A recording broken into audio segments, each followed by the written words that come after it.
Going on, Rotogrinders? Welcome back to the NFL Pick Six show. Very special show. Of course, this is Thanksgiving week. Happy Thanksgiving to y'all out there. Usual suspects. Well, I was gonna say usual suspects are here. Well, we have John Daigle on layaway. He should be joining us in the next 5, 10, 15 minutes, give or take. The show does not stop, Daigle. It's not all about you. It's fine. He's gonna be good to go. He'll be here in about 10 or 15 minutes, give or take. We'll see.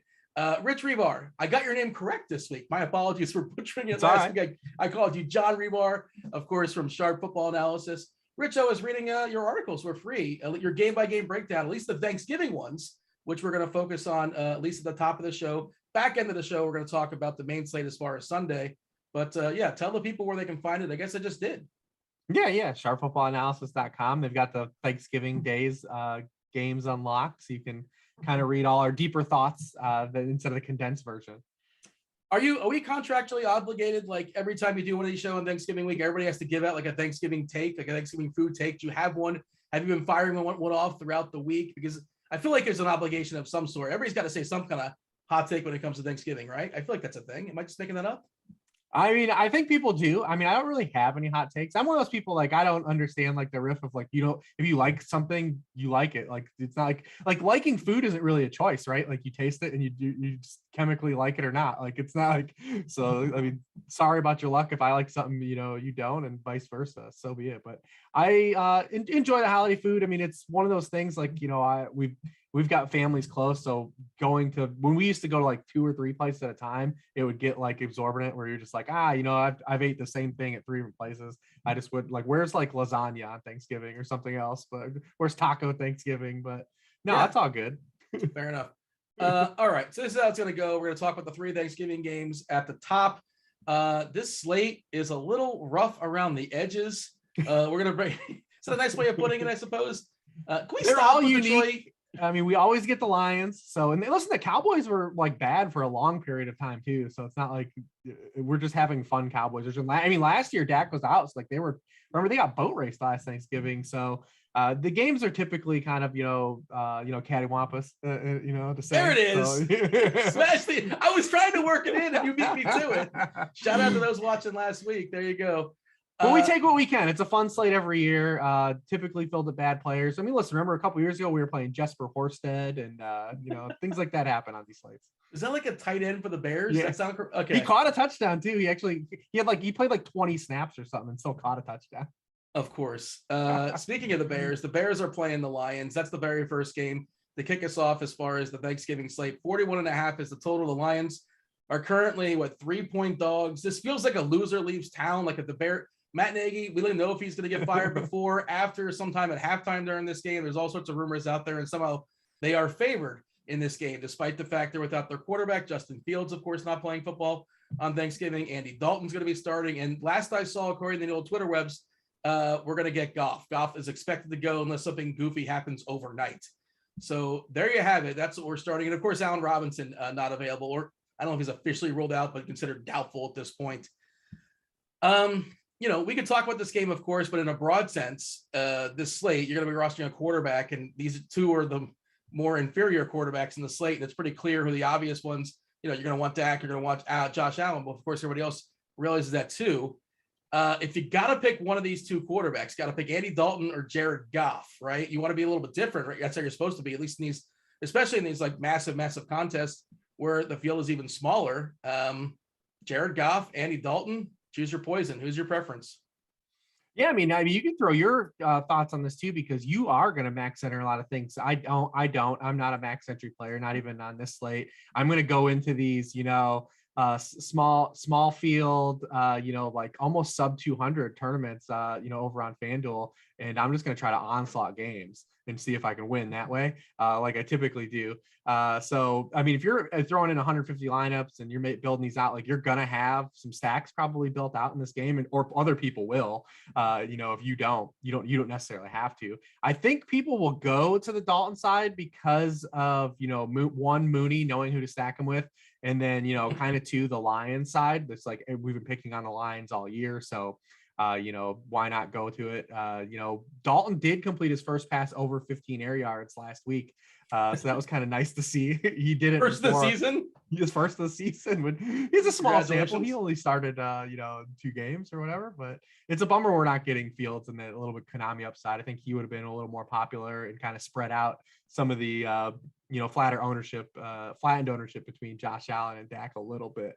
But I do think Dalton people probably go to that side. I mean, Detroit's 31st in yards allowed per pass attempt. They're 31st in yards allowed per completion.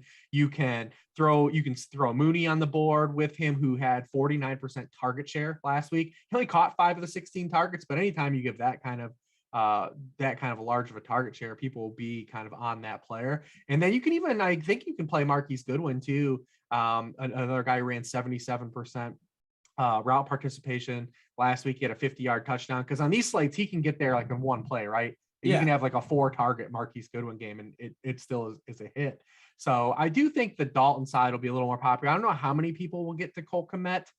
His target share from Justin Fields is a lot higher than has been from Andy Dalton so far this season. He still hasn't scored a touchdown either. So I don't know how many people will get to Cole Kmet, but I do think Dalton will be the most popular quarterback of the two in this game.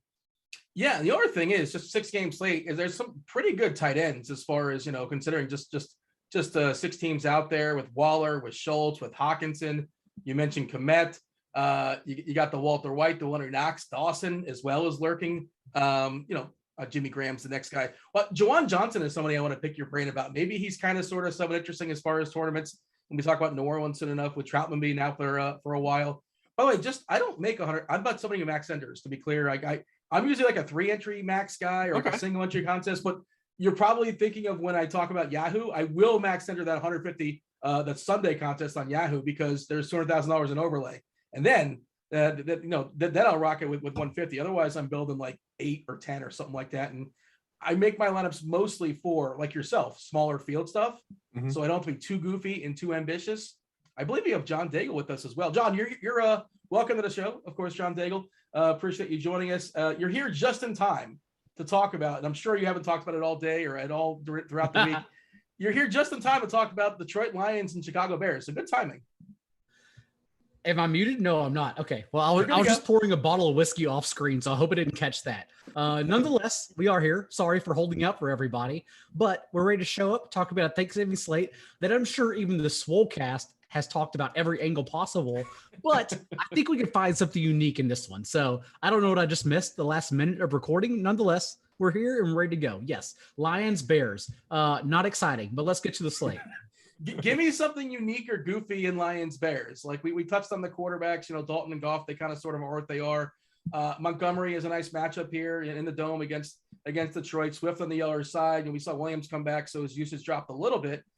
But yeah, and like Mooney's going to be super popular. People are going to chase that, I assume, with Robinson being out. Nice matchup versus Detroit, and the price pretty, fine as well. But do you have anything goofy or off the board, or maybe just like don't play anybody here and wait, and hopefully it's like a 17-13 kind of game?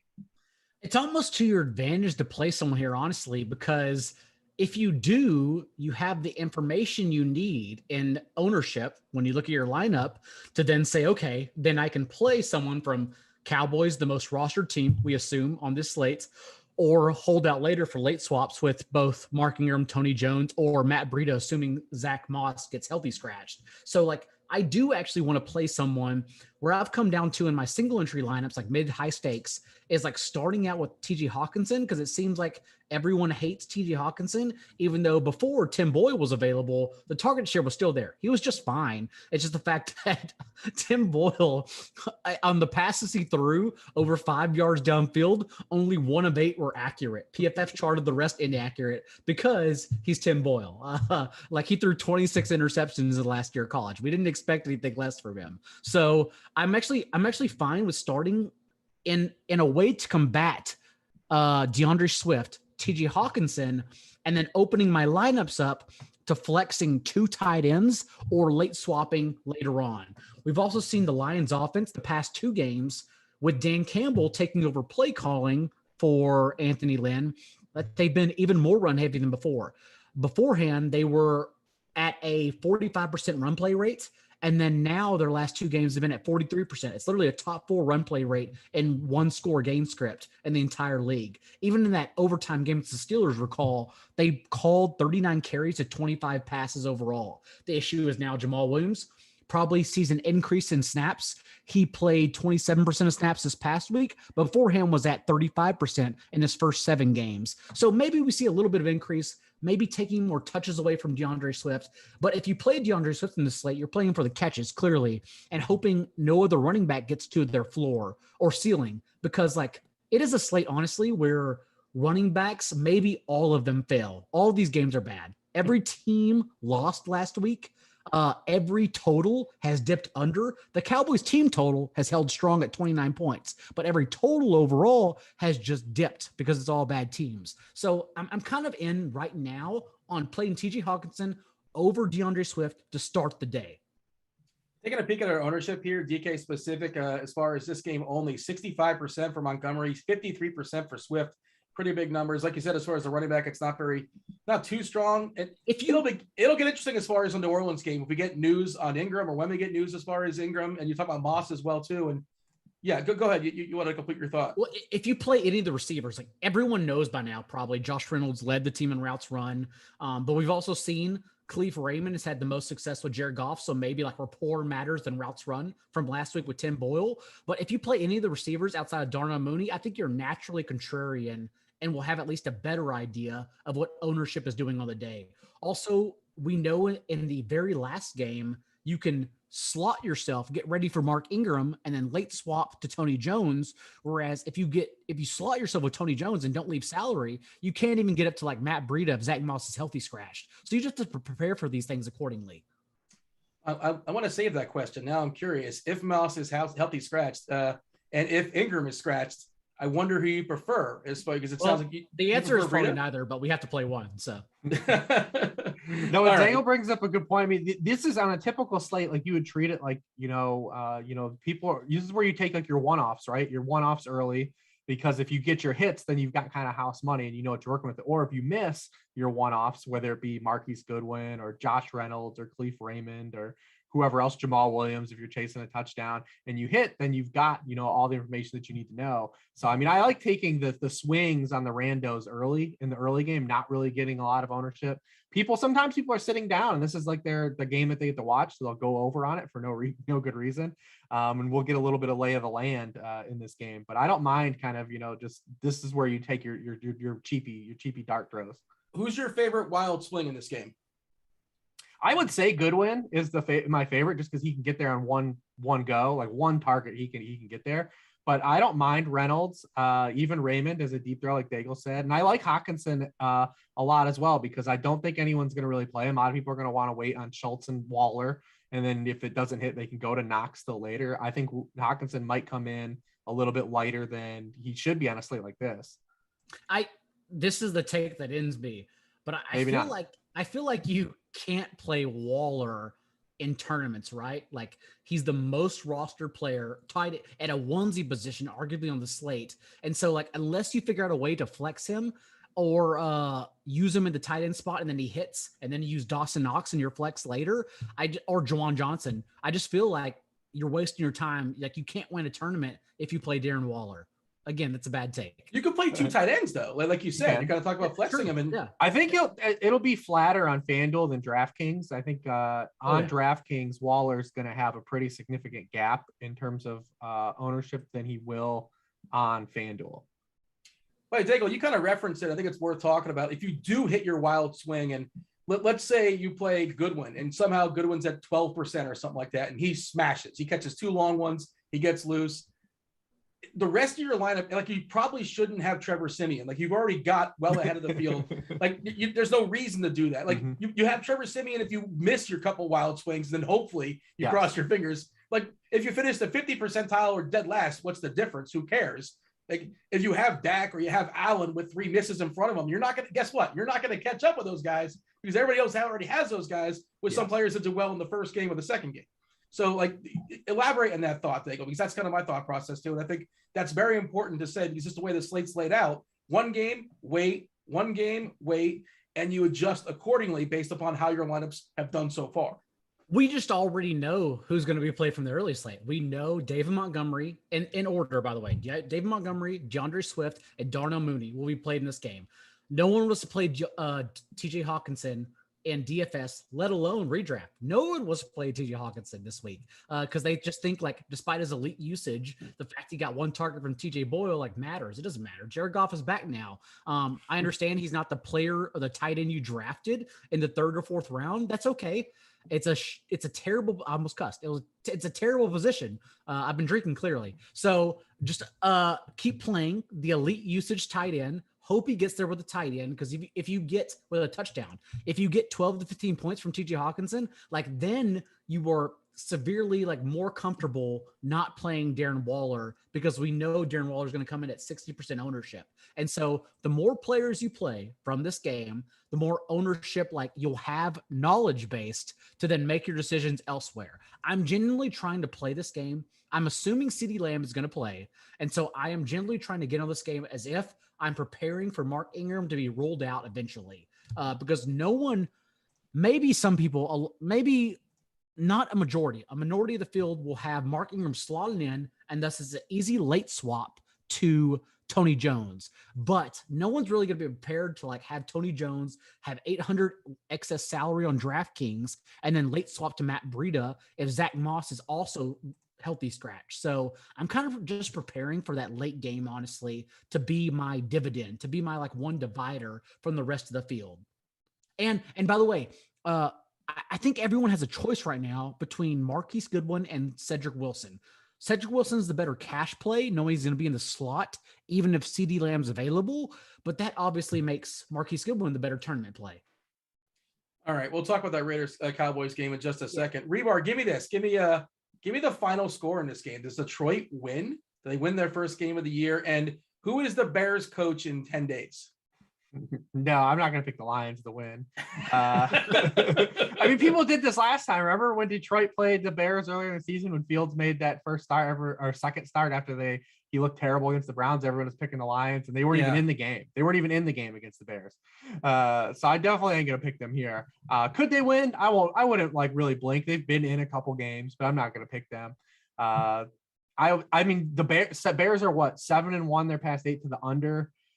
Detroit really can't score. Their games have been going under. Their defense has actually been kind of game recently. I mean, they faced Mason Rudolph and Baker Mayfield. Maybe that doesn't count, but they've been kind of game. They haven't just getting dog walked. So I don't know. I would lean towards, even with this as bad as it is, going under still. Yeah, it's rough. I still say, I don't know if Nagy's really fired. I don't know what to buy in that, but it doesn't matter.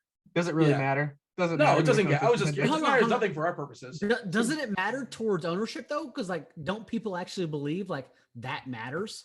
Now, this is a 3-game slate, so I may be, like, galaxy braiding this, but I assume that because everyone believes Matt Nagy will be fired, thus they're going to play, like, DeAndre Swift and Lions defense. So I kind of think Bears defense is a sneaky play here, especially if you're playing David Montgomery.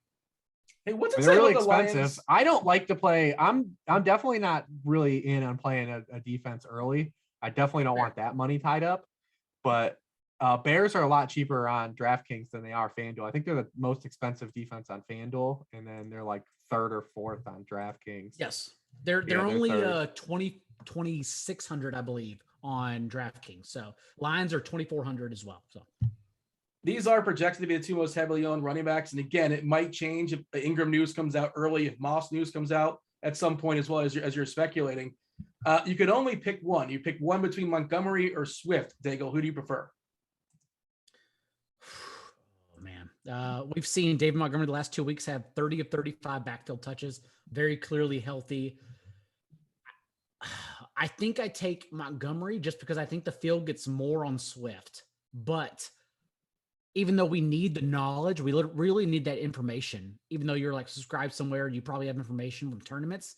Like, honestly, I'd rather just like wait it out and just play those flexes elsewhere at running back. We got Montgomery currently 65% on FanDuel, 41% for Swift on FanDuel. DK Montgomery, okay. 65 and Swift at 53. This stuff might change, of course. To be fair, like this is what I did. I've been somewhat good at navigating and predicting ownership, and like it actually matters this year. And let's say some people, you should subscribe to Rotogrinders, by the way, but if you don't, you can just try and project for ceiling projections for players, and it makes you a better tournament player. But the issue is I've been slightly off this year. Like, had I known Devontae Adams last week would have come in 30% less roster than Tyreek Hill, I would have played Devontae Adams 12 out of 10 times. I didn't know, though, everyone was just going to play Tyreek Hill. So I made that mistake. I think it was like 14% compared to Tyreek Hill was like 48%, which is wild. So little things like that actually cost you tournament wins, in my opinion. So, yeah, that makes sense. Okay, I didn't know that number.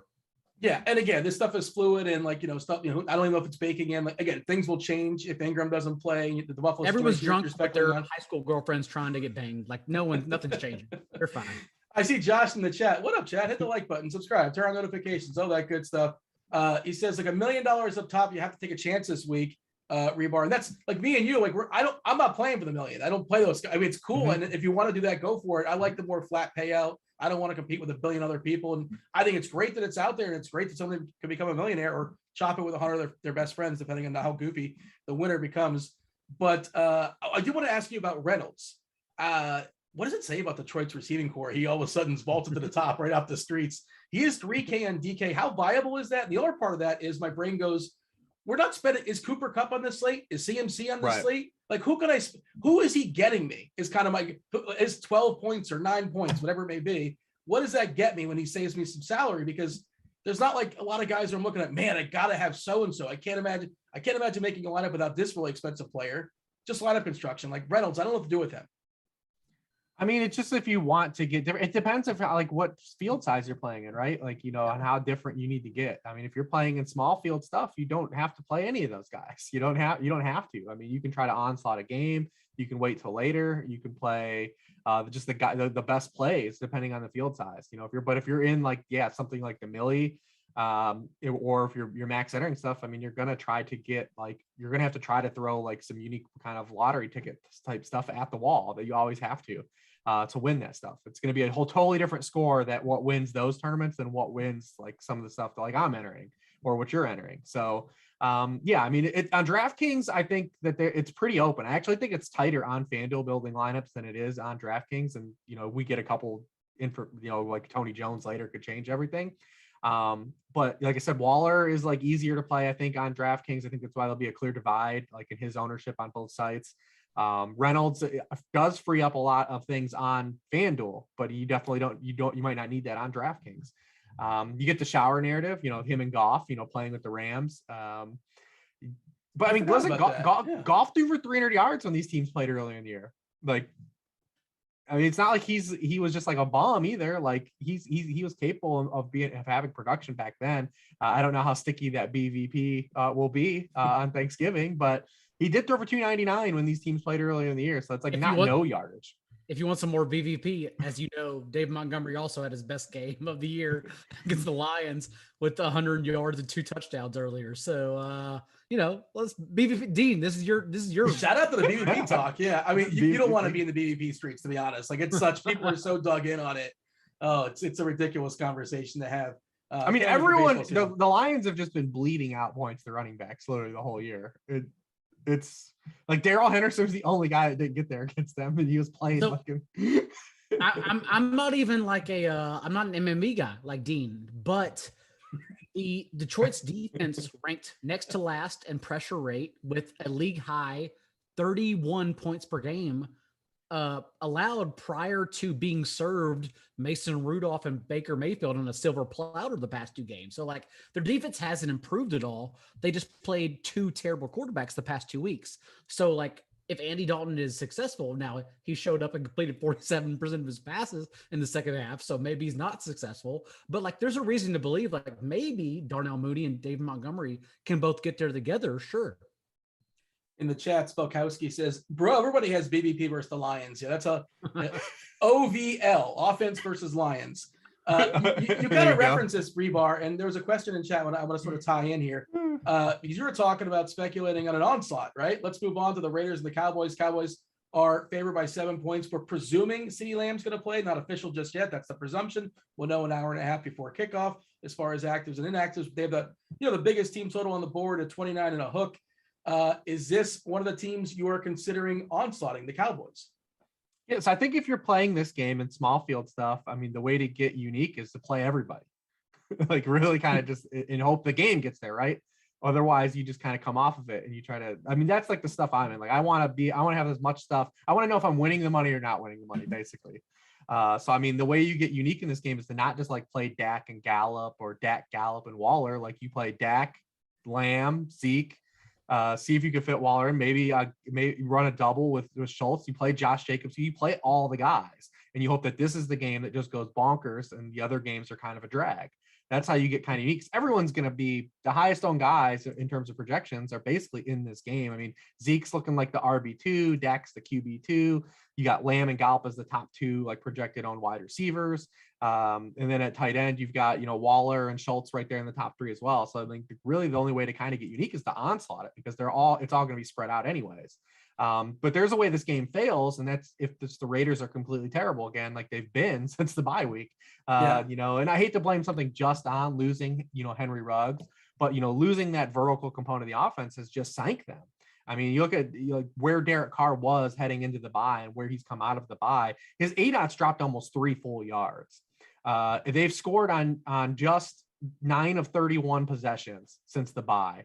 It's 29%. It's 26th in the NFL. It was 13th prior to that at 44%. If they can't pass protect, it's a problem. The offensive line, hey, who knew getting rid of 4/5 of your offensive line in the offseason was probably going to be a problem at some point this year. The problem with the Raiders too is they can't run. They can't do anything to combat. They're 28th in the NFL in EPA running the ball. Josh Jacobs hasn't had one game where he's had 100 total yards or more yet this season. So, I mean, it's tough. If this offense is just bad and as bad as it's been the last 3 weeks, the Cowboys will absolutely just run the lights out of this game. Do we feel okay about Zeke's knee? I know he's supposed to be good to go, but like I just seeing him around, and I mean, I'm sure a lot of people are saying consider playing Pollard. Zeke, is a little banged up, and if this game is out of hand, they probably go to Pollard a little bit more, or maybe playing both in an onslaught, like just play both running backs. I think that's completely nuts. Just maybe Dak doesn't throw for any touchdowns like last week. Did he throw for any touchdowns last week? I feel like he didn't.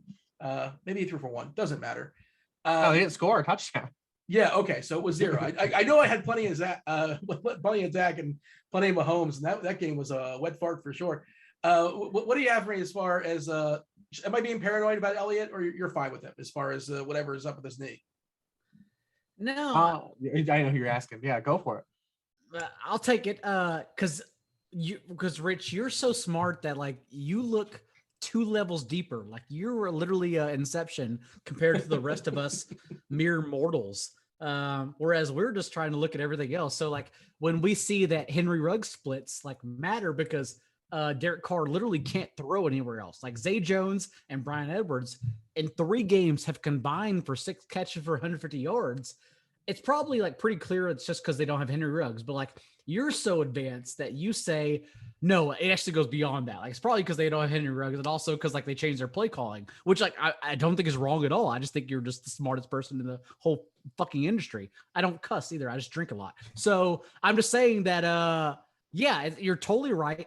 But nonetheless, I think what everyone's going to do, because I've heard enough square takes now. I've listened to a lot of shows from a lot of my friends. And you've been podcasting for 7 hours in a row, I think. Did I just give a square take? Day.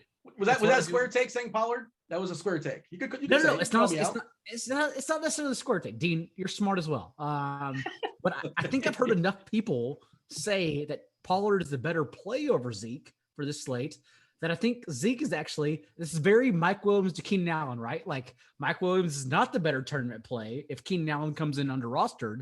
And that's what it seems like with Zeke. No one wants to pay up for Zeke anymore. Thus, Zeke is the better play. And that's where I lean right now, especially because we've seen Graham Barfield of fantasypoints.com had a tweet earlier this week that the Cowboys averaged over 5 yards per carry, 5.3 yards per carry in 7 games with Tyron Smith this year.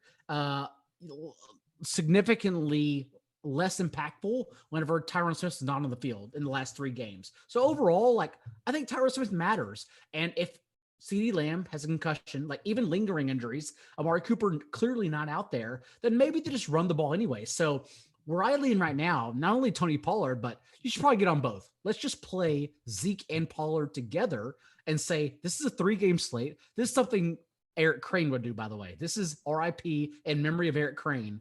Well, he's still with us. He's still around. Maybe, we don't know. But we don't know.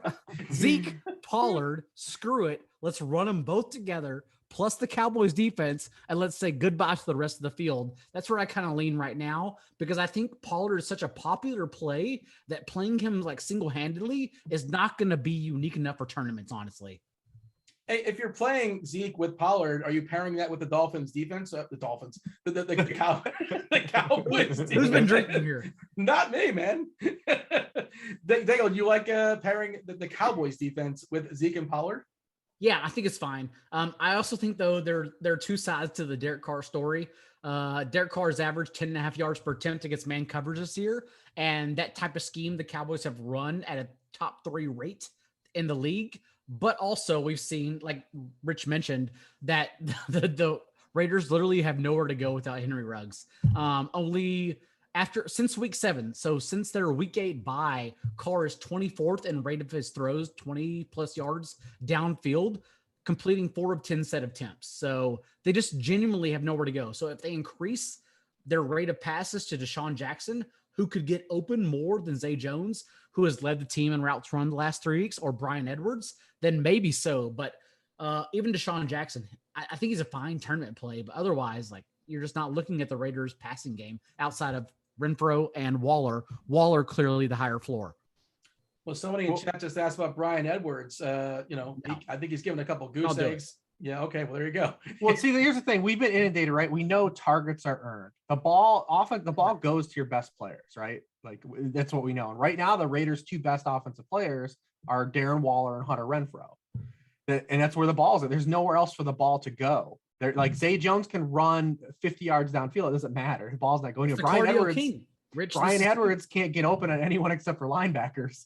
So, I mean, the touchdown he caught 2 weeks ago against the Chiefs was on a linebacker. Like, he can't get away from NFL defensive backs. So, I mean, he can't get open. The ball doesn't go to him. I did see Dwayne McFarland tweeted out a nice nugget that, because Deshaun Jackson only played 16 snaps last week. I mean, he's just, at his age, he's going to be a part-time player. He's going to be a package player. That's what he wants with the Rams. That's basically what he's going to do with the Raiders. But 40% of Darren Waller's yards came with Deshaun Jackson on the field, just because he's pulling people in his direction, right? He's opening stuff up. So they need Deshaun Jackson at least to get out there and pull the defense away for guys like Renfro and Waller, open up those targets for them. To give them some kind of some windows, because Zay Jones isn't doing it, Brian Edwards isn't doing it. But we know the ball goes to your best players and who you have available. And right now, the Raiders' best offensive players in the passing game are Hunter Renfro and Darren Waller, guys that operate and accrue targets, in the intermediate levels and shallow to line of scrimmage. And that's what's happened to this offense. Why the ADOT has dropped. People think it's a quarterback stat. It's not. We know that. We've got quantitative proof that shows it's a receiver stat. So this is what's happened to the Raiders. We need Djax to come out and at least get some wind sprints in to free up some stuff for Renfro and Waller and open it up. Hribar, you got to pick somebody to run it back in. You're not picking a flat out onslaught. You want to run it back with one guy on the Raiders. I assume it's Waller. Yeah, I mean, if salary's not an object I can fit in, of course it's Waller. Like I said, I mean, obviously he's going to be keyed in on by the defense, but Dallas doesn't really have great safety play or great coverage linebackers, which is why they rush so much. This is why they play a lot of man coverage. They're aggressive. Those guys aren't really coverage guys. And that's why tight ends have given them trouble, the entire season. I mean, they're 26th in catch rate out of the tight ends, 29th in yards per target out of the position. Tight ends have actually scored 21% of the points allowed by the Cowboys, which is the 8th highest rate in the NFL. So if you have that choice, plus Renfro is a guy like he's got to get into the box. His price on FanDuel is ludicrous because he hasn't even gone over 58 yards in any of his past 7 games. His season high is 77 yards. So he's got to get a touchdown to get there on that site. And that's kind of a problem you have with Pollard too, right? Pollard has 1 touch inside the 10 this season. Like he can easily come out and have like 6.5, 7 yards per touch. But if he doesn't score a touchdown, like what are we getting on a slate like this? Not the problem I have, buddy.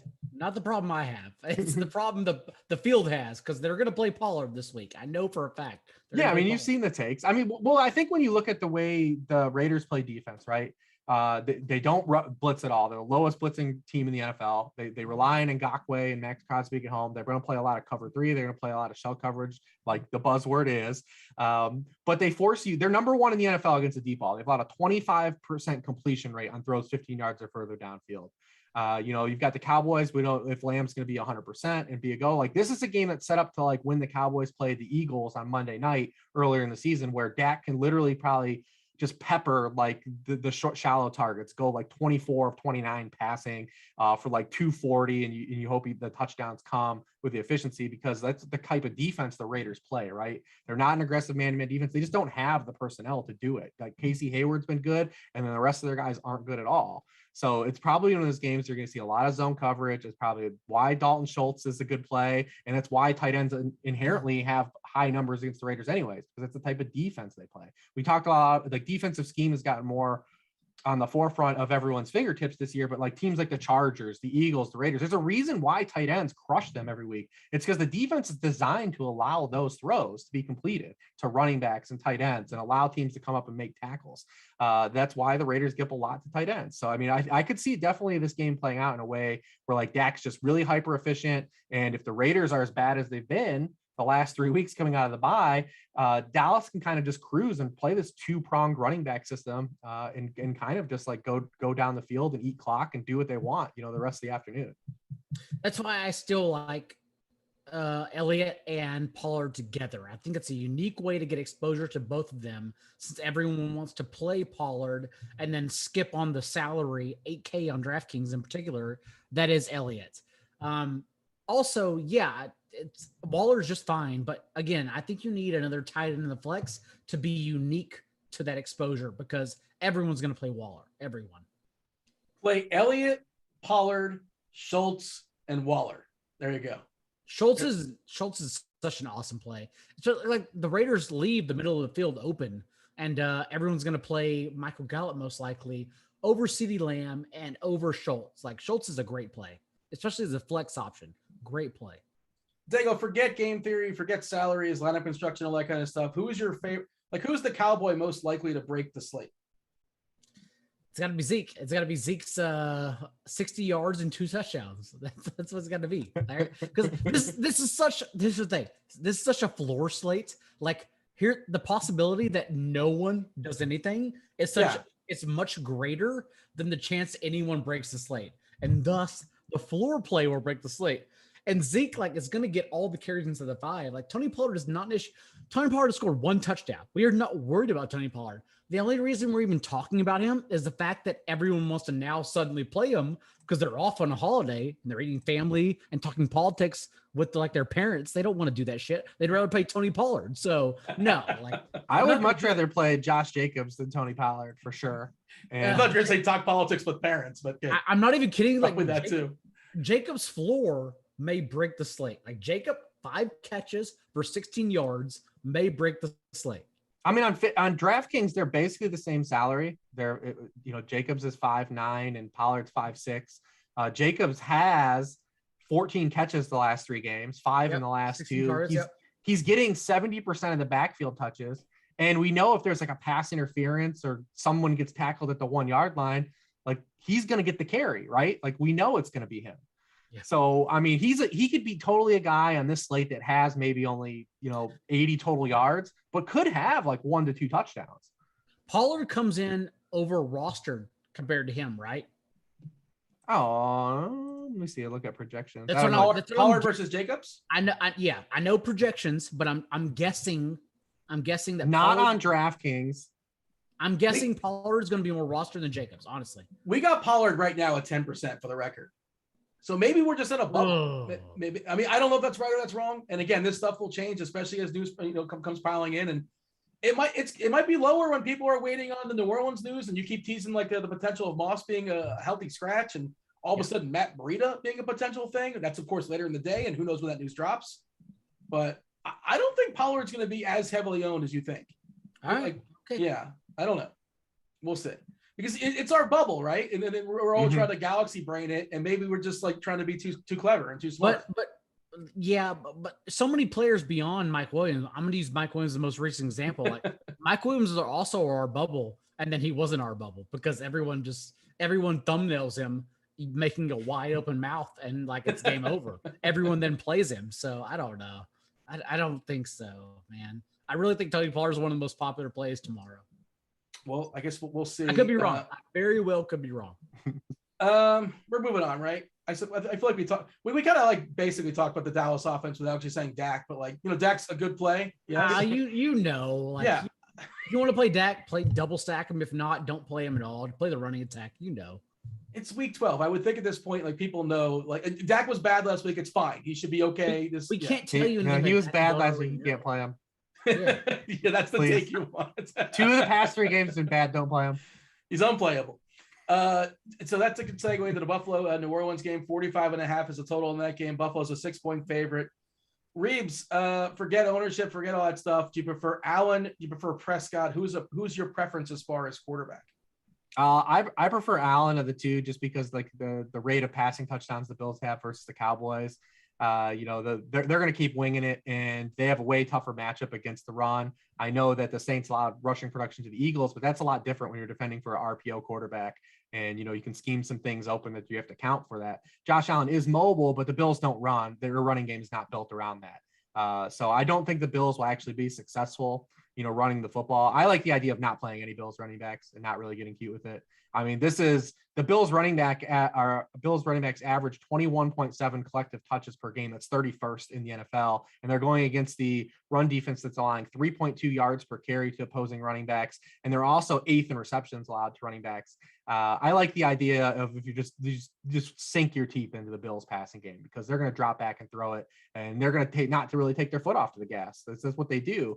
So I love Allen a little bit more. Plus he's run a lot more than Dak has this year. We haven't really had the super leg version of Dak this season. So I definitely prefer Josh Allen. There has been a lot of chatter about the Spencer Brown splits, with the Bills offense. I did some digging because like one of the things that like I kept looking, I was like, well, Spencer Brown's not very good. Like he's not graded high on Pro Football Focus. ESPN's pass block win rate, like he's not very good either. So I'm like, well, what's the hang up here? Like, is there correlation or causation? And it turns out, like you're doing some digging, it's really that the Spencer Brown splits are actually Cody Ford splits, because when Spencer Brown plays, he plays right tackle and Darrell Williams kicks into right guard.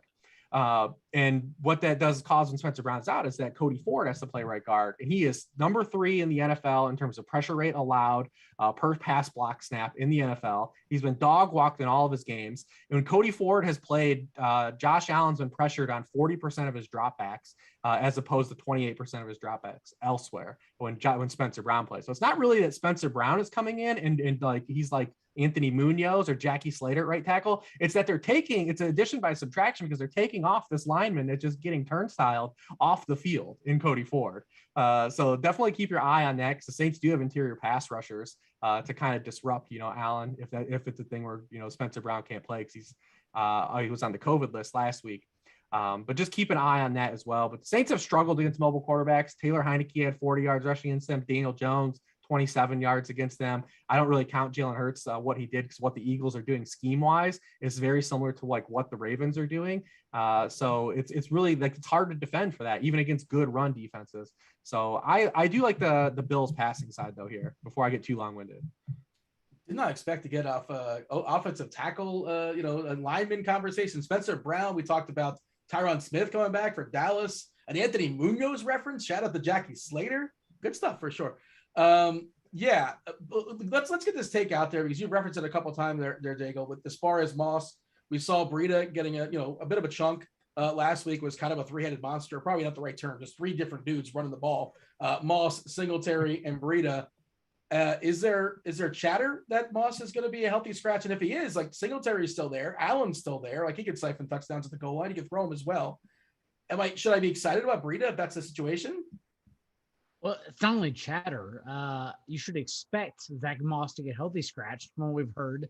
And I don't even know if that means to play one of them, but the fact that Zach Moss will be out and thus they'll split routes and reps and carries between Breida and Devin Singletary, you should prepare for both. It is admittedly easier to lock in, let's say on DraftKings, for instance, 6,200 from Mark Ingram, and then Tony Jones is 4,000, so thus $2,200 savings is easier than locking in Tony Jones at 4K and Matt Breida is 4,800. So you have to make sure you have that excess salary available to late swap. But I think late swapping into this game is still much easier because even if you play one, like the Bills defense, let's say, because you want to do that, because we've seen the Saints give Mark Ingram 15 of their 16 targets. Mark Ingram handled 30 of their 37 RB touches as well. They literally don't do anything but give Mark Ingram their touches. If Ingram's ruled out and it would all go to Tony Jones, you can still play Tony Jones with the Bills defense. And so you should probably be prepared to a late swap to that. And so that's kind of what I'm doing right now, especially since Tony Jones is $22,000 cheaper than Ingram. But again, that's why no one else is doing it. So just prepare yourself. That's all I'm saying. Just be ready for it. Rich, your thoughts as far as the running backs in this game and the potential situations that might play out? Yeah, I was really hoping that, we would have like Kamara kind of his salary floating in there too, so you could lock that in. And we could have done a bunch of late swapping. We could have done Diggs to Kamara late swap. It would have been so amazing. So amazing. And then you would have had the out of like if Kamara, ended up playing, you'd have Kamara easy sub 10%. But that's already been taken out of our hands. I did see that Mark Ingram's like petitioning to play because he wants to be the first player to play 18 full games. It expanded the season. So he's like petitioning to be active because he wants to be the first player to do it. What a thing. So even if he's active, it might not matter, right? Like he could be kind of like he could dress and be, that's it, and not really play. So does that count as far as one of the 18? I guess that counts if he's dressing. He's just not an active. So I mean, I don't know. I saw there was a Saints beat that tweeted it out though. You can go find it. That's like he's petitioning because he wants to play because he missed the bye week, earlier in the season. So he was on the Texans and to play all 18 weeks. I don't want to ruin my friends that establish the runs like content, but Nick Underhill went on their subscribe show earlier and said Ingram is like literally trying to do that. And the people, his party around him are telling him not to do that. So we'll see what happens. I remember in Rudy, the movie Rudy, you had to play one play to be officially in the record book. I don't know, based on a true story, Montana said it was a lie, so I'm not really sure if that's true or not. But that's college. But that's what my brain went to for something. It was literally enough to make me think like, maybe I should reserve the 4K for Tony Jones, thinking Mark Ingram, even if he's active, he won't play at all. Maybe he'll play one play and then get benched. So I don't know. There's a lot of game theory here. Yeah, he can also just be a package player and play like 15 snaps, but are they on the goal line? Are they, we don't know. Well, we have to know. That's the thing. We need to know beforehand. So. I would say just by that, like he could end up being active. Plus they have no depth. Like nobody's healthy on the roster. So he could easily be active and not really play. So, Alex Arma, who's that? He's a fullback. Fullback. Oh yeah. Okay. I know who he is. I've seen it before. I feel like I played him once on a Showdown Slate or something like that. Sure. Non-running backs. Who's your favorite non-running back to consider playing on the Saints? And why is it Juwan Johnson? Is it Juwan Johnson? I don't know. Maybe? Question mark? Ron Burgundy. Reeves, Juwan Johnson, there's no Troutman. He's going to be their tight end, I think. Although I feel like I read this in your article. I don't want to steal it from your article. But was it he hasn't played more than 20 snaps at all this season in any game? Is that correct? Yeah, he hasn't. Okay. He's a transitioned wide receiver. He's still learning to play like actual NFL tight end. He was a collegiate wide receiver. And they do, and early in the season, they were scheming stuff up for him, like near the red zone. And they, in the opening game, they actually had like a 4th and 7 and ran like a tight end screen to him. And then he just kind of started losing more ground to Troutman. And then Troutman started to be really hyper involved. I mean, Troutman, the last month, has 18% of the team targets. Like, they're not going to give these two guys 18% of the targets. Like, those have to go somewhere. I mean, because Nick Vannett and Juwan Johnson just they're just not gonna demand that kind of. We talk about this with the Raiders, right? Like, targets are earned when you're the best. Who's earned them on the Saints?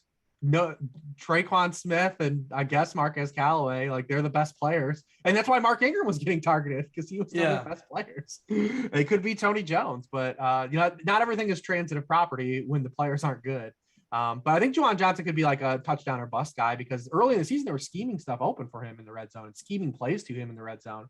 Even that game against Seattle on Monday night, that last play that Winston took the sack on before they kicked the game-winning field goal, that play was to Juwan Johnson. It was a tight end screen on the 3rd down play call. But Winston, he just ate it. He didn't throw it.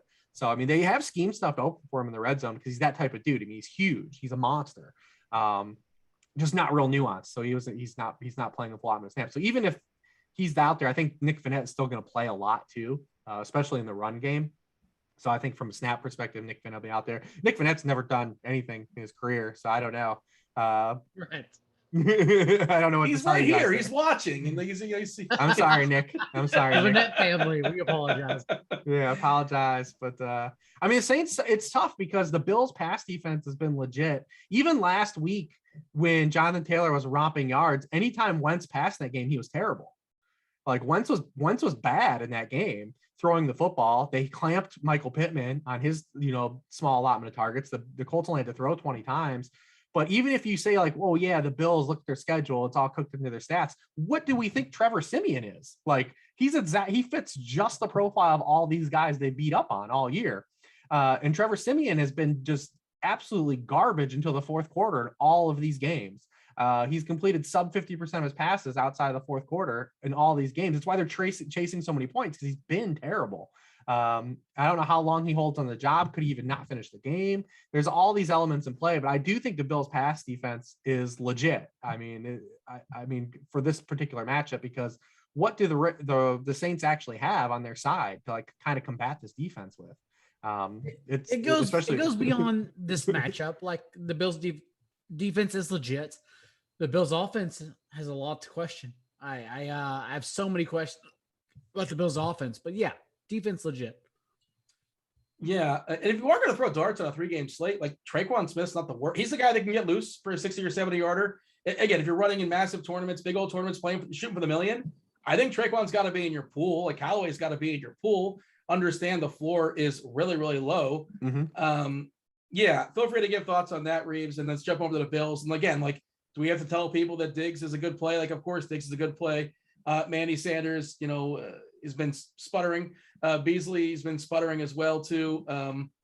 Yeah. Well, as far as the pass catchers on Buffalo, who is most appealing to you? I suppose it's Diggs, but he's most expensive as well. Yeah, I mean, it's easily Diggs, because when you look at the Buffalo's man zone splits, so against man coverage, Stephon Diggs has 33 targets. The next closest player has 13 on the Bills.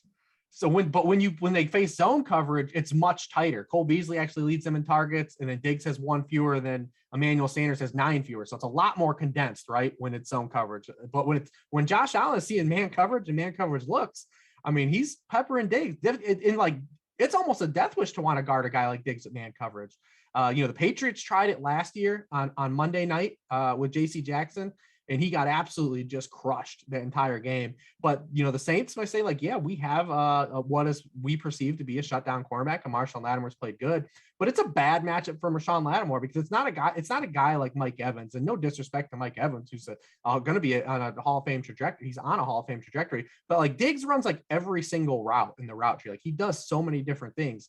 And he's such a tough guard in one-on-one coverage compared to some of these guys that are clashers and vertical guys. Like, it's tough to ask him to combat him, like, so, I mean, if they're just going to line up Marshawn Lattimore on him, I mean, it could be a huge game for Diggs because he's absolutely just smoked man coverage. And anytime that teams have been in man coverage, Josh Allen is just highlighted attacking, going to my foxhole guy. I'm going to the honey hole, man, every time. John, what do you have to add there as far as that Buffalo pass game? You basically same sort of a thought process? Oh, John walked away on us. Fair enough. We're going to power on through. Do you have a final thought as far as the Thanksgiving slate? And then we'll talk about the main slate briefly as well. Knock out our favorite players position by position for the Sunday 10 gamer. Final thoughts as far as the 3-game turkey slate. Well, just know what you're playing. I think a lot of people want to, go access and go overboard on this slate, and they want to try to account for everything happening. And that just makes your lineups worse, right? Like, you want to try to get like exposure to every player, or like galaxy brain, like, could this guy score a touchdown? Know what slates you're signing up for, know what games you're signing for, and build your lineups accordingly around that. You don't have to account for everything. It's going to get you in trouble and you're not going to win any money. John, I believe you're back with us. Final thought as far as the Thursday slate. Who's the one player that you could for sure say is going to be in the $1 million winning lineup this weekend on Thursday? I think everyone hates Zeke so much, even though he's the better play. And we've seen this the last couple weeks. If you play the tournament plays over the cash plays, you're wrong. I think Zeke is the best play on the Thanksgiving slate, honestly. Rich, same question. Yeah, I like Zeke. I like Diggs at the top dollar price. I'd say mid-tier. I mean, it's tough not to really like Mooney, with Robinson out in the matchup that he particularly has, especially, to combat David Montgomery's high, ownership, who also has a great matchup. Your most, go ahead. Rich, how are you handling Mooney in the first game? That's all I'm curious about, because like, we know he's going to be over like rostered, but we just don't know really like do we put him with Bears defense? Do we put him with DeAndre Swift? What are you doing, honestly? Well, I mean, the way I play in a lot of these really small fields, even like I said, like in like literally hundreds of entries, like not even thousands, not even like 2K. That's what I do. Yeah. And so I'm really using the Bears game early to do like my one-offs and see if like I can hit on like the Marquise Goodwins and the Josh Reynolds and the TJ Hawkins. Like, I want to see if I can hit those and then just adjust accordingly for the later games. So if I do play Mooney, it'll probably just be solo Mooney. And that's it, just to combat David Montgomery. I'm probably going to come in under on David Montgomery though, and really kind of just load up on Ezekiel Elliott. And like I said, I think I'm going to probably just try to, if I do play the Cowboys game, which I will, on those really small condensed slates, I'm going to onslaught it. So I'll play Zeke and Josh Jacobs probably. And like, I'll play like just every player in that game and, see if I can win my money that way. Good strategy. I like that. Just play the results from there and build up your lineups accordingly. All right, let's talk about the 10-game main slate briefly, position by position. Let's start at quarterback. Daigle. We got Tom Brady in a dome against Indianapolis. Hurts at an absolute smash game last time out. We got Herbert in Denver, Wentz on the other side of that Tampa Bay game. Who is popping for you on a Wednesday night when it comes to quarterbacks on the main slate this week? I want to hear Reeves talk about Tom Brady because I don't know. I really like he's awesome, but it also comes down to ownership. So I don't want to play that game. I'm going to rather talk about Kirk Cousins because I think he's an awesome play. The last 4 games for the Vikings, we've seen them push their opponents to 37 pass attempts a game because Kirk Cousins has been more aggressive. And now we get what has been a good 49ers offense averaging 10 yards per attempt from a clean pocket because they have increased their rate of shotgun. So Jimmy Garoppolo, for instance, 25th overall the last 4 games from shotgun, and now 19th overall. 62% of their plays have come from shotgun because like they realize their offensive line is injured and not as effective. So yeah, I actually like the Vikings to push the 49ers defense, which no team has done. And it's very easy to fit in like the 49ers running backs, right? Like if Elijah Mitchell's healthy, just play Elijah Mitchell. If he's out, Garoppolo missed Jeff Wilson for a wide open touchdown in the end zone on their first drive last game. Play Jeff Wilson. No big deal. But Kirk Cousins like double stacks and the 49ers play more man coverage. We know we can trust Justin Jefferson over Adam Thielen in man coverage, it seems like more trustful than anything else. So I like Kirk Cousins. I like this game over a lot. Rich? Yeah, I mean, listen, it's been riding all year. Like the Cousins, Jefferson, like the ceiling's been there kind of all season. People try to talk themselves out of Kirk Cousins more and talk him into him, but he's been awesome all year. I mean, he just two interceptions, 21 touchdowns and 2 interceptions. Also on the 49ers side, it'll be interesting because now the Vikings are going to be down 3 starting defensive linemen for this game. Danielle Hunter's obviously been out, Michael Pierce out, Dalvin Tomlinson on COVID, so an already bad run defense is going to be down, basically another run stopper. So the 49ers will definitely acquiesce and run on them when they can. One of the reasons I was trying to talk people out of Jeff Wilson last week, and he should have gotten there, he was wide open on that touchdown, was how good the Jaguars run defense has been all year. And, kind of saying like, hey, it could set up to be a really inefficient Jeff Wilson game because the 49ers backs don't catch the football. But he was so cheap. I mean, I get it. It was hard to fade. But it ended up happening. Like he didn't get there for a lot of people. We had 2 weeks ago, all the chalk hit. And then last week, Jeff Wilson wasn't that good. Gaskin was good. He got that late touchdown. And AJ Dillon he was just all right. So I mean, so whoever plays though for the 49ers is a good play, like Daigle said. I like that game as well. All the touchdown regressions coming for George Kittle. You love to see it. Brandon Ayuk's playing like a lot of snaps now. But when Garoppolo misses that throw to Jeff Wilson, this is like why even he's that playing was so bad that pass. He's playing the best football all season in the past month. But this is like that. Those like singular plays are why like still like people can't get on board, right? Like you can't miss that throw. You have a 20-yard drive and it's going to end in a perfect play call, right? They practice this play. It works to a T. No one's even in the same stadium as Jeff Wilson on this throw.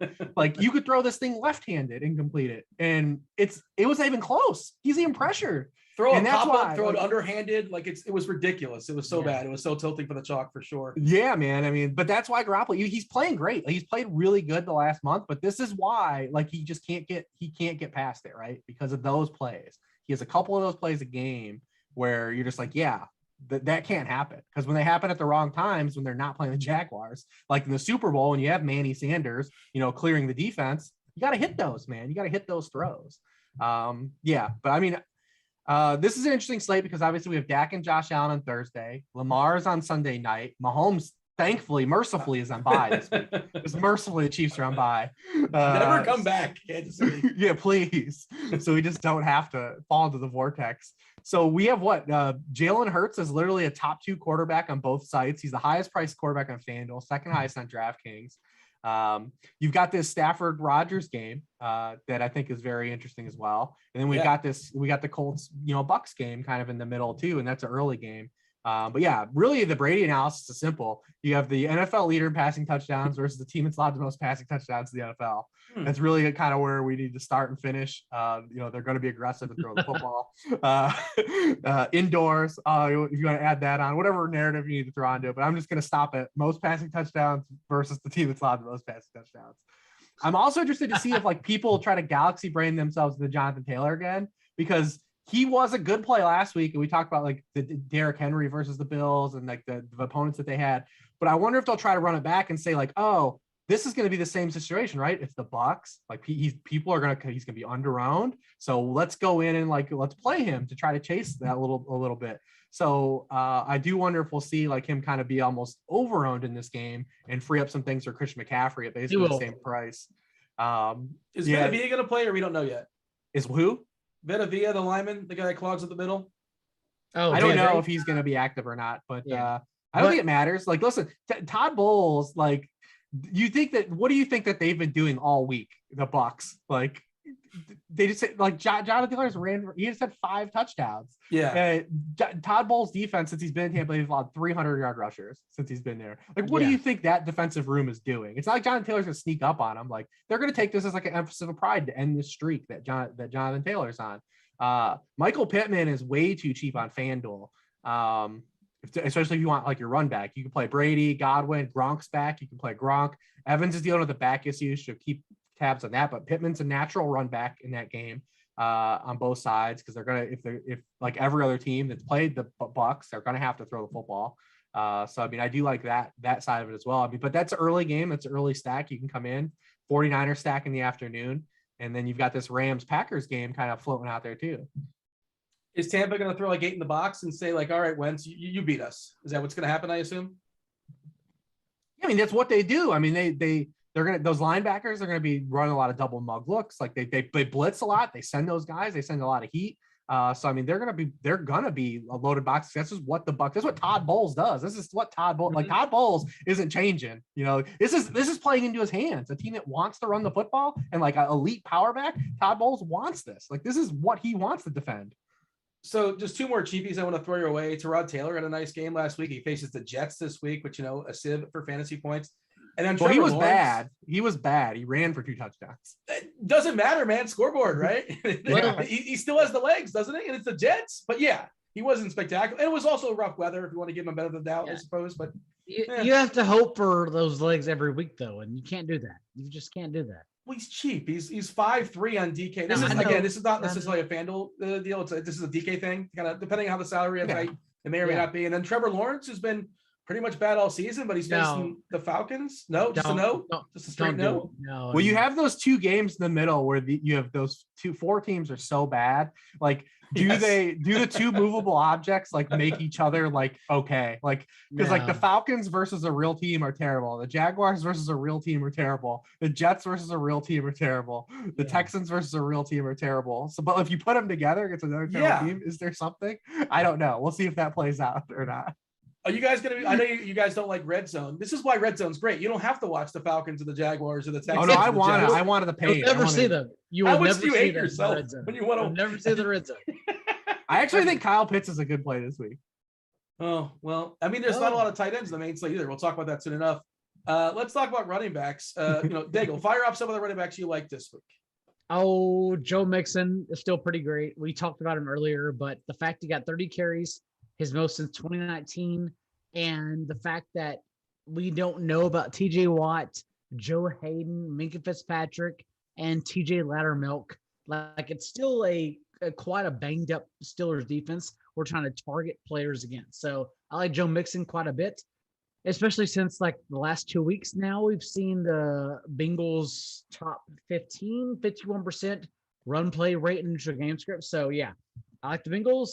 And then my wild one, I have in my notes, David Johnson. Hear me out here. No, baby. Oh, no. The Jets are permitting 30 backfield touches per game. And we've seen that he last week he ran 16 routes to Rex Burkhead's 7. So Rex Burkhead had 18 carries, but averaged 2.2 yards per carry. Whereas David Johnson outscored Rex Burkhead on fewer carries because he had 100% of the team's targets. And so that is I don't know if sexy is the word for it, but it's a game. It's a game that's happening under oxygen within our breaths. And so David Johnson, I think, is not a bad play for trying to save salary. I like David Johnson. Reeb, see David Johnson and raise him. You can't. I can't. You just fold, that's it? No, dude, he just smacked the big joker down. Yeah. Run the spade check. He just ran the spade check. I got nothing, man. I can't combat David Johnson. They did lose one of the running backs this week. They did cut what's the name Lindsay. now? Yeah, and now he's the Dolphins. We don't have enough mediocre running backs. We'll take him. Sure, why not? So yeah, that's gonna be fun. Ribs, what do you have for me as far as some running backs this week? We touched on Taylor, obviously. Yeah, we'll have to watch what's going on with Aaron Jones here now, because he did practice today, but I don't know if he'll exactly play. Because AJ Dillon, like, I think people will be upset with the results last week, but I think there was a lot of positives that came from that game. He handled 81% of backfield touches. The Packers were down 23-10 in the third quarter, and Dillon was not scripted out. He was 4th among all running backs in target share last week. Just didn't get in the end zone, but all the peripherals were good, and his price went down, especially on FanDuel. So very interested to see like what happens there. And how people are scared off. Yeah, easily, right? And then the other side of that game, Darrell Henderson coming out of the bye too. I'm really curious to see what happens in this game, because Joe Barry, the Rams defensive coordinator, his last 6 years of his career, he spent with Sean McVay. Like, if anyone is going to have like a kind of a pulse on like what to do against this defense or some things that Sean McVay is going to do, like Joe Barry is going to have it. He was with the Redskins when they were in Washington, not the football team, when Sean McVay was the OC there. And then he spent 4 years with the Rams the last 4 years. So I'm very interested. That game has a lot of little wrinkles to it too. You've got the Rams coming off the bye. Odell's seemingly going to be probably more work. I mean, this is since Johnny Munt's been hurt, this is an 11 personnel team. So Odell's going to play. Like Ben Skoronak's not going to play 80% of snaps again. Like that ain't going to happen come out of the bye. And like Odell is super cheap on both sites. And like no one's going to want to play him because the Odell experience has been so bad for everybody. But he's really cheap. He's going to play a lot of snaps coming out of the bye. That game is very intriguing for a number of levels. Obviously, you have the Devontae Adams, factor. I know, Dean, you probably didn't run the optimals. I'm assuming Devontae Adams is looking pretty good in some optimals. I ran the optimals, but I wanted to say, not to step back on David Johnson, but he's actually appearing in some, which is just wild to me. I don't know. He's not, man. Yeah, the optimals are currently on some David Johnson, but woof, yeah, that might be the kind of week we're lining up for. Also, Myles Gaskin. I usually don't agree with the optimizer, but David Johnson's a good play, so I don't care. Good play. Gotta double down on that for sure. Yeah, it's a good play. James Robinson, CMC, Leonard Fournette, Miles Sanders came back to muck up. I like Miles Sanders. Everyone assumes that the workload will get split between Sanders and Scott. Maybe they just ride Sanders. Because remember, he got benched early for a fumble. But maybe they just come back to Sanders for majority of the workload, as they did last week. And if he doesn't fumble, he just handles a majority of the workload. So I do like Sanders because he's very volatile, but he could literally get 25 touches over Boston Scott without Jordan Howard and stay in that range. And he's a house call guy. We haven't seen it yet this year, but we've seen it over the course of his career. Sanders is he could have a 60-yard touchdown run.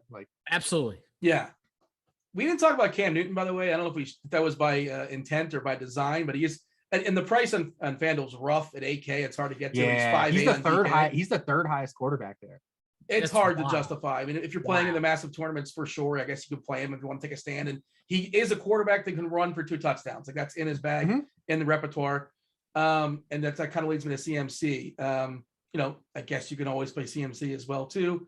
Dependent upon his salary, dependent upon how tight or loose the cap may or may not be. But for sure, he's got to be in your pool as well. And as well this week, Reeves, you have a CMC take. If you want to say anything about Cam, by all means, or any running backs before we move on and talk about some receivers. Yeah, I mean, Christian McCaffrey is pretty good. Cam, it was the same story with Cam last week. When he's operating in offensive leverage, which is why Jalen Hurts has played really well last month too. When you have offensive leverage with these quarterbacks, this is why you maximize their efficiency. Cam Newton on first down plays last week, 8 of 9 passing, 9.9 yards per pass attempt, 2 of his touchdowns. On all other downs, 5.6 yards per pass attempt. So just, staying on script in offense is really huge and vital for Cam Newton. It has been for his entire career. Dolphins have played pretty decent defense the past month, but Joe Flacco still had enough fantasy points to say nah, I don't know. But they're going to blitz Cam's face off. That's what they do. That's what the Dolphins do. They're going to live and die by getting home. So he's tough to play. Like I said, 8K on FanDuel, but fine on DraftKings. Anything else, Daigle, as far as running backs? Yeah, I think I'm tapped out David Johnson. You're just going to put all your chips on David Johnson and see how that turns out. 100%, baby. 100%. We're going to talking receivers and tight ends in a second. Before we do that, I want to tell you all about the sponsor of the show, Jock Market. Stop throwing your money away. It's time to check out Jock Market, the app where daily fantasy, it becomes a stock exchange. You buy and you sell shares of players in real time for real money. Download now for a 100% deposit match up to $50. Use the promo code GRINDERS, GRINDERS. That's Grinders. Get this now. If you do not turn a profit this week, Jock Market, they're going to cover your losses in your very first event. Download Jock Market in the app or Play stores. Check jockmarket.com out. That's JOCKMKT.com and use the promo code GRINDERS for a 100% deposit match up to $50 on your first deposit. Reeves, give me some receivers. I said, all right, Pittman, we brought up Odell. Who else is on the board here that we want to look at? I don't know, man. I don't have a David Johnson of wide receivers. I guess Odell's close enough. Odell's is dusty. No one does. Cooper Kupp is playing, but people know Cooper Kupp is good. Play Cooper Kupp. I like Devontae Adams still in that matchup because Jalen Ramsey is not shadowed this season. I doubt he does. You touched on Jefferson already when we touched on Jefferson. Who else do we got? I mean, what are we doing with Elijah Moore and the Zach Wilson experience return? Oh man. I mean, well, I'll turn that. Maybe he's our David Johnson receivers. I'll turn that over to Daigle. There is no David Johnson receivers. He's too good to be a David Johnson receiver. Now you could skinny stack Elijah Moore, David Johnson. I have no idea what to do with him. I don't know, because Zach Wilson has been bad. I do think the Jets win outright, honestly. But I it depends on Elijah Moore's usage, because he was a number 2 receiver this past week. But and Corey Davis got injured in practice earlier this week as well. So I just don't know, man. I don't know. I give up. I have no idea. Fair enough. Is that it for receivers? Is that our receiver talk? No.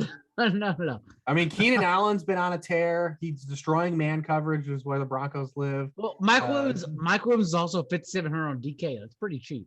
That's so cheap.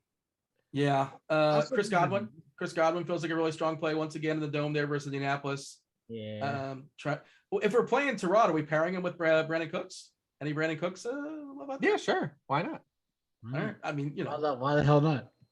We don't know about AJ Brown. We're onslaughting that game. David Johnson, you brought up Tyrod. Daigle brought up David Johnson. We might as well get every Texan. Let's get all the Texans in the lineups. Running back with more? I don't know. Yeah, there you go. Ty Johnson. We'll just onslaught this game. I prefer why the hell not onslaughts as opposed to why not onslaught. So yeah, why the hell not? David Johnson, Brandon Cooks, and whatever else you want to do. Elijah Moore. That's fine. As far as tight ends, we kind of reference Pitts. Pitts is probably the best raw points tight end this week. A lot of the guys are playing. No, you think it's Goddard? Do you think it is Kittle? Gronk? Oh, I don't know. There's no good tight ends. I don't care. Freiermuth's going to be pretty popular. Yeah, well, Ebron's gone, right? So yeah, that'll open it up to some degree. And he's super cheap because they played on Sunday night. Let's see. Who's your favorite when you consider salary? Is it Freiermuth? I mean, salary, yeah. On FanDuel, Dallas Goedert is way underpriced for sure. At 5,900, he's been first in tight ends and target share the last 3 weeks he's played full games, because he left that one game with a concussion, but probably was going to get a bunch of targets in that game too. The Eagles haven't thrown. You just need them to run into one game or just something to go wrong, whether it be they give up a defensive touchdown or just they fall behind, because when they have had to throw, Devontae Smith and Dallas Goedert are just their target shares are insane. If this thing ever opens up, those guys are going to break a slate. One of those two guys. If there's a game where the Eagles actually have to throw it 30 plus times again, Dallas Goedert's getting insane usage for his price on FanDuel for sure. So I run the optimals, right? Run them before the show, and as always, Wednesday night. So grain of salt and all that, but I cap it at 65%. I don't want any more than 65% of one player, because I want to see the different shuffle of players we get. And 65% of Dallas Goedert pops up on FanDuel, and 60% pops up on DK. Next guy on DK is Jared Cook at 19%. Next guy is Arnold at 8%. Next guy is Gronk at 8%. And on FanDuel, it's Pitts 24%, Arnold at 9%, Kittle at 1%, and Pharaoh Brown at 1%. How does somehow he's Pharaoh Brown stuck in the back door? Who's got that Pharaoh Brown projection cooking over at Rotogrinders? Well, I mean, it's one. It's one lineup or two lineups at 200. No, probably. I think this is Cardi. So I think it's. I took a peek at this is the Blitz's numbers for what it's worth. Yo, he's Goddard's 4.8 on DraftKings too. Good God. Yeah, he's going to be super popular. How did he get priced like this? Because Freiermuth's 4.3. How did this happen?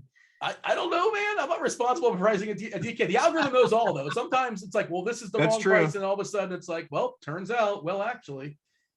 Because Goddard's the same price as Noah Fant on FanDuel and Hunter Henry. It's just wrong. Yeah, it's just bad. It's a bad price. Typically you spend up on FanDuel for tight end, but there's not many guys to spend up on. And Kelsey's not playing, and Waller's playing on Thursday. Yeah. Then that's it. Those are all the good tight ends. Now Kittle's been playing good. Gronk's back. Noah Fant's in a fine matchup, but he only gets targets 4 yards downfield.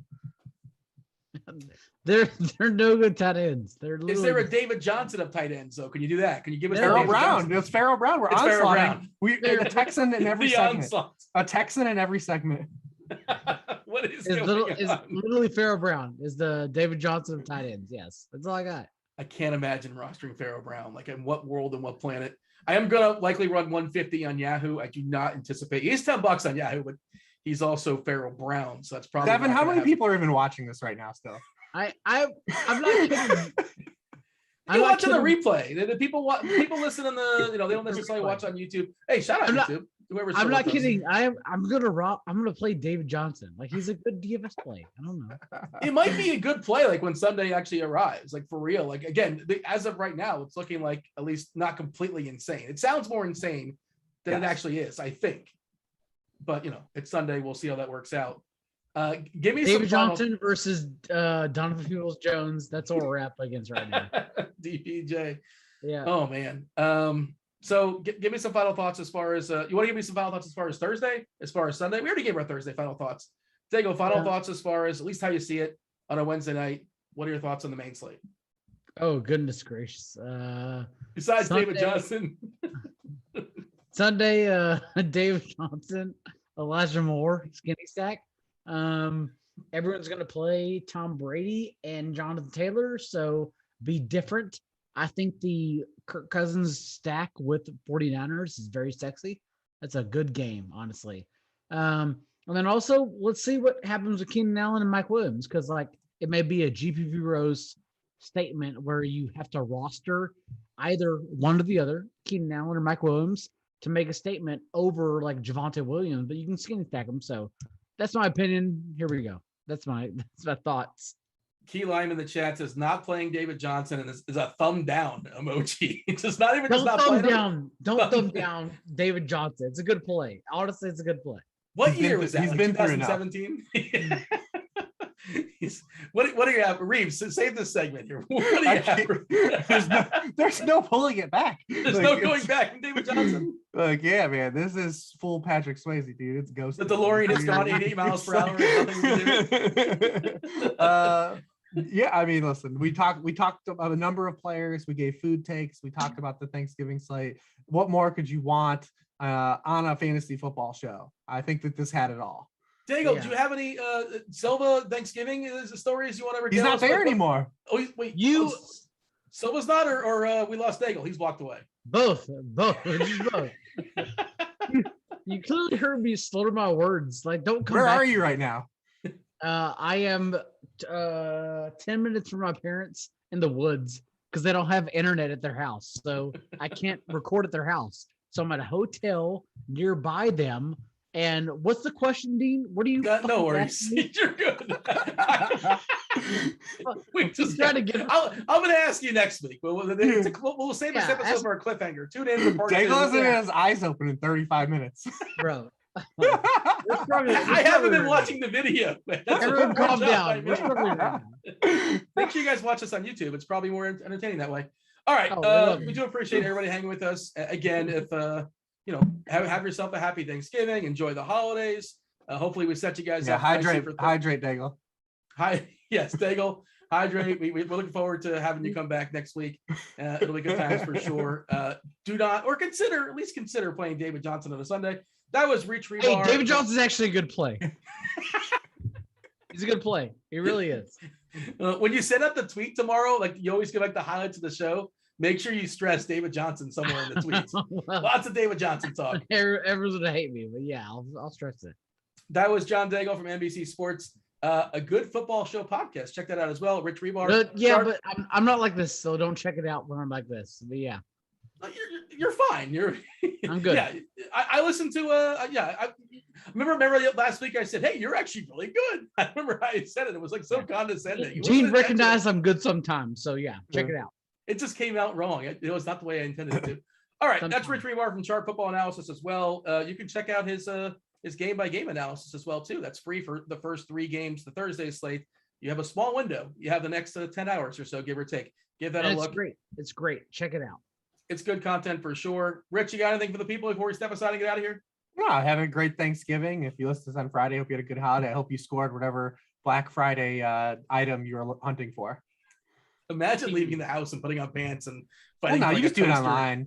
Everything's online, man. Yeah, Come I on, mean that's come on. People are still fighting in Best I Buy still for, don't like- have a PS5. Yeah, I want to get one of those too. I've heard good things. I have the PS4. I feel so old school. All right, that was Rich Hribar. That was John Daigle. That was Devin producing. We do appreciate y'all hanging with us. Enjoy your Thanksgiving. Be safe. We're out of here. Holler.